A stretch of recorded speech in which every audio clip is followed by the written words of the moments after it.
뭔가 좀 정신과적인 진단이 필요한 사람인 것 같습니다.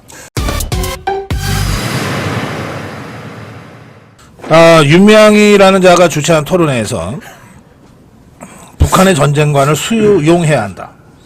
예, 통일을 생각한다면 뭐 이런 이건 뭐 이게 망언이라고 하기에도 좀 완전히 그 이적 행위에 해당되는 발언이 나왔어요. 망언은 잘못 생각했을 때 하는 건데 자기 머릿속에 있는 얘기를 네. 그건 망언이라고는. 그렇죠.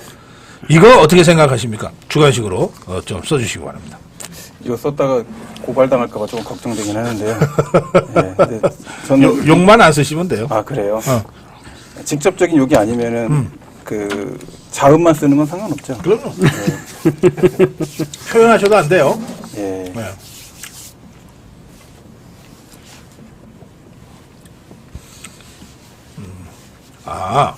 그걸 쓰셨구나. 네네네네. 그건 제가 어떻게 표현하는지 좀 이따 가르쳐 드릴게요. 네네. 방송에서는 그렇게 쓰면은 안 되는데 네. 제가 가르쳐 드리는 대로 하면 괜찮아요. 네. 근데 그 생각이 딱 제목에 안 쓸 수가 없는 거예요. 들어주세요. 자, 오매불망 북한으로 가자. 미음 치은 나. 네. 그러니까 이거죠? 아, you crazy? 이 생각. 네, 그럼요. 네네네. 이거를 이제 방송으로 표현하면 이렇게 하는 거예요. 아무리 봐도 정상적이지 않은 것 같습니다. 그렇죠.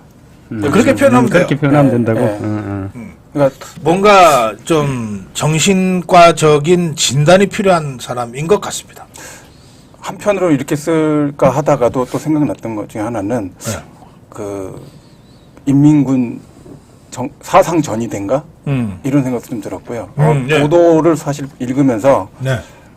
아연실색할 정도로 놀랐습니다. 아, 대한민국 국회에서 국회의원이 주관한 토론회가 북한에서의 저와 같은 발언을 통해서 북한식의 전쟁으로 인해서 평화가 도래한다면 그것도 수용할 수 있다? 그 얘기를 읽으면서 이게 이와 같은 말을 실제로 했다라는 사실이 너무나 놀라웠고, 네. 그러면 이런 표현도 대한민국에서 사상의 자유나 표현의 자유로 허용을 해줘도 되는 것인가?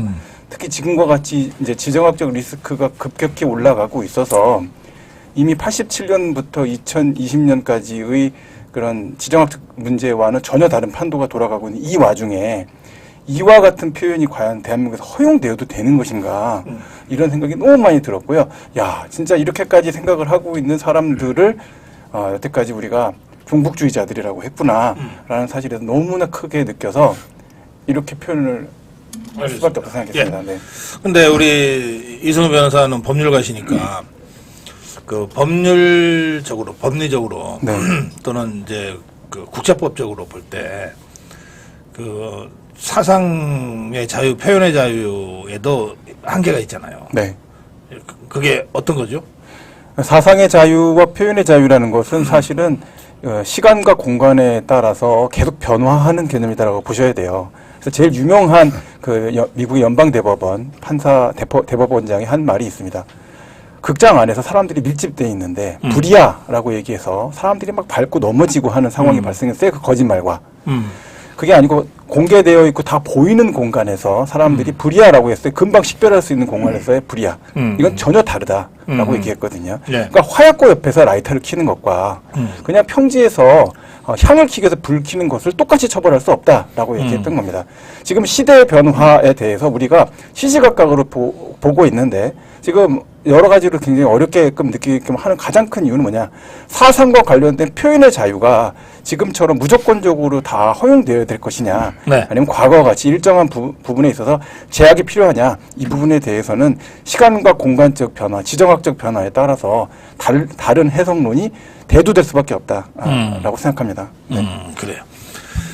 자, 그래서 미음 치읓이냐 이렇게 표현하셨습니다. 오매불망 북한으로 가라. 저는 사실 윤미향 의원이 어떤 공개석상에서 나서고 더군다나 이런 토론회를 개최하고 이런 걸 보면 이 사람의 정신 성향이 어떻길래 이렇게 뻔뻔할 수 있을까? 다른 그것도 아니고 사실 위안부 할머니들 그 뭡니까 보조금 네. 보조금을 횡령했던 사람입니다. 그래서 지금 1심에서는 그렇지만 2심에서는 실형을 선고받았죠. 뭐 집행유예까지 끼었지만 그렇게 선고받았던 사람이 지금 이렇게 또 뻔뻔스럽게 나서서 행동을 한다? 보통 우리 같은 사람들 같으면 못할 겁니다. 그래서 일단 윤미향 의원의 정신세계 뭐 존경합니다. 존경을 진심이세요? 예. 윤미향이의 그 재판, 그 위안부 할머니들 지원금 그 횡령한 그것도 아주 파렴치하게 횡령한 그 사건 관련해서는 1심에서 벌금형이 나왔는데 2심에서 그 올려치기라고 그럽니까? 예. 예, 그 좀 설명 좀 해주세요. 1심에서는 이제 벌금형이 나왔고 네. 해당되는 사안과 관련돼서 상당 부분 무죄 판결을 선고했죠. 이제 그런데 항소심이 올라와서는 오히려 실형 선고로 해서 네. 검사 항소를 인용을 해갖고 양형상으로는 더 크게 올라갔고 사건 사실관계와 관련돼서도 굉장히 죄질이 좋지 않다는 평가를 했습니다. 예. 그러니까 국회의원의 지위를 갖고 있고 장기간의 재판을 받았지만 사실 그 문제에 대해서 정식으로 사과도 하지 않았고 네. 문제가 있다라는 형태의 내용의 인정도 하지 않았거든요. 네. 이제 그러면 사실은 전체적인 그 시민단체 활동과 관련된 도덕성에 큰 문제를 만든 것이다라고 볼 수 있어서 그 점을 재판부가 지적했다라고 생각합니다. 근데 저는 이제 이 윤미향이의 이 발언 또 그 불과 한 3, 4일 지나서는 또 월남전에서 우리 국군이 베트남 월남인을 민간인을 학살했다. 뭐 이런 그 주장을 하는 입법 촉구 뭐 이런 걸 이제 하고 있는데 제가 이제 윤미향이를 보면서 이런 생각이 좀 들었어요. 그 공산당들의 의회 전술이라는 게 있잖아요. 네, 의회 전술이라는 게 뭐냐면 공산당은 기본적으로 기존 질서를 완전히 전복시켜서 공산당 사회로 혁명하자는 거 아닙니까? 그러니까 기존 질서에 해당되는 국회, 뭐 행정부, 그다음에 사법부 이런 거를 다 없애겠다는 자들이거든요. 그런데 없애기 전에 이용할 부분은 이용을 해먹자는 거죠. 예. 그게 의회 전술입니다. 그래서 공산당은 저것들은 하여튼 전체를 없애야 될 것들이긴 하지만 우리가 아직 혁명을 완전히 하기에는 힘이 부족하니 합법 공간인 의회를 우리가 적극적으로 잘 활용하자 해서 의회에다가 국회의원을 자꾸 내보내요. 그리고 국회의원 하나 되면은 그 밑에 똑같은 좌파 이 공산당 수준의 보좌관들 내보내고 막 이런 식으로 하잖아요.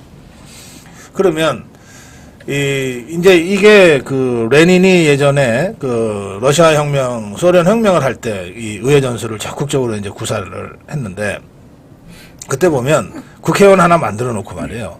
미션을 계속 줘.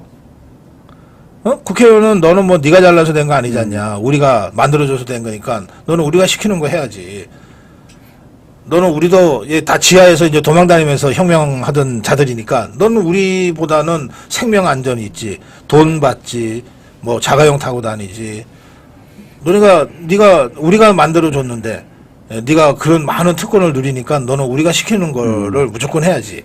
사실은 미션을 엄청 많이 줘요. 그 저는 말이죠. 이 종북주사파 국회의원들이 이게 윤미향이뿐만 아니라 몇 있잖아요. 이것들이 다 그렇게 의회 전술 차원에서 국회에 들어온 자들이다. 저도 완전히 그렇게 생각을 하고요. 네. 최근에 읽은 글인데요. 예. 월남이 패망하기 전에 예. 전 세계 4위 군사력을 갖고 있었다라고 하더라고요. 아, 월남이. 예. 네. 그런데 불구하고 사회가 혼란 상태로 들어가니까 결국은 베트콩에 의해서 전복돼서 국가를 상실하게 됐다. 네. 월남이 패망하게 됐다. 이렇게 평가된 공식적인 글들을 봤거든요. 네, 그럼요. 예. 지금 상태에서 전략 전술과 관련돼서 대한민국의 가장 큰 문제는 윤미향 의원 같은 사람은 대한민국 국군을 믿을 수 없게끔 만들고 대한민국 법 질서를 신뢰할 수 없게끔 만들고 대한민국 정통성 자체가 굉장히 부도덕한 집단인 것처럼 만드는 그런 데 앞장서고 있습니다. 제가 생각할 때 대한민국이 최소한 북한보다는 훨씬 도덕적인 집단이고 또 여러 가지 자유적인 그런 의사표현과 관련된 문제들을 보면 권위주의 국가들보다 훨씬 더 우리는 많은 자유와 인권을 누리고 있습니다. 그로부터 정당화될 수 있는 여러 가지 것들이 있는데도 불구하고 네. 계속해서 모욕하고 그와 관련돼서 본인의 어떤 여러 가지 문제들을 마치 전체의 문제인 것처럼 호도해서 사회를 혼란 속으로 빠뜨리려고 하는 그러한 아주 악의적인 의도가 있다라는 생각이 저는 거의 확신에 가까운 단계로 갖고 있습니다. 그래. 그래서 이 뭔가 뒤에 배후가 있어가지고 임기 얼마 안 남았으니까 우리가 내준 미션 임기 끝내기 전까지 다 해쳐라. 뭐 이러고 지금 막 압박을 가하고 있는 것 아닌가. 안 그러고서야 이런 미음 치읓 같은 네. 이런 정신 나간 짓을 할 수가 있는가. 그렇죠. 그렇게 예. 매몰찬 말도 안 되는 이런 예. 이야기들을 국회에서 그것도 그리고 언론 보도가 되는 것을 아마 기뻐했을 것 같다 저는 생각을 합니다. 네. 그때 뭐 과거에 한때 저 진보당 모 국회의원 같은 경우는 네. 의원보다 보좌관이 자기들 세계에서는 서열이 더 높다. 그렇지, 그렇지. 예, 그래서 그런 적이 있어요. 방안에서는 의원이 보좌관한테 꼼짝 못한다 이런 말까지 뭐 제가 눈으로 확인을 못했으니까 그런 네. 말까지 나돌았었거든요.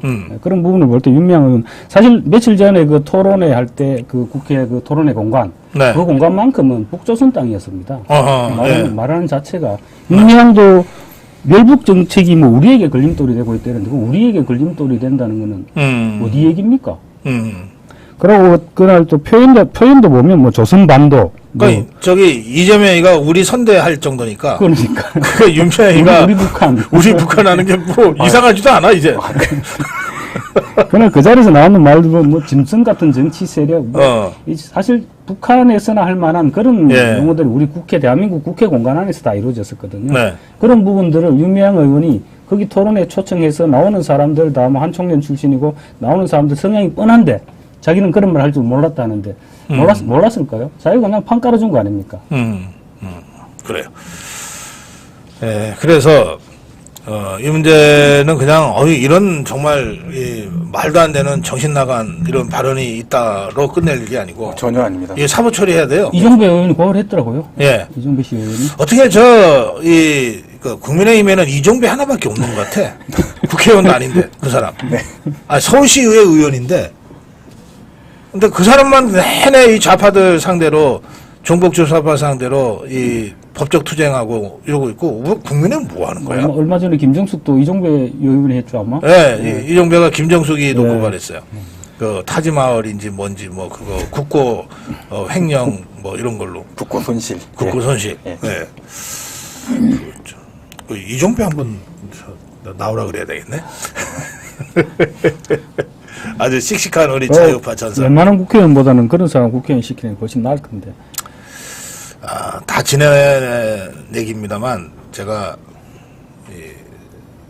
4년 전에 4.15 총선할 때 당시 당 지도부에다가 제가 공개적으로 제 고성구 TV를 통해서 이거 기록 지금 남아 있어요. 제가 3명을 공천을 줘야 된다. 비례대표를. 이렇게 막 떠들었어요. 3명. 한 명이 그 김상진 대표. 또 한 명이 오상종 단장. 또 한 명이 이종배였어요. 니들보다 훨씬 잘 싸운다. 그리고 문재인 종북 주사파 세력과 투쟁하는 데 있어서도 너네가 이 사람들보다 뭐 10분의 1이라도 한 거 있냐. 왜 국회의원은 너네만 하려고 그래. 네, 그렇게 떠들었는데 제가 떠드는 바람에 안 됐다는 일설이 있습니다.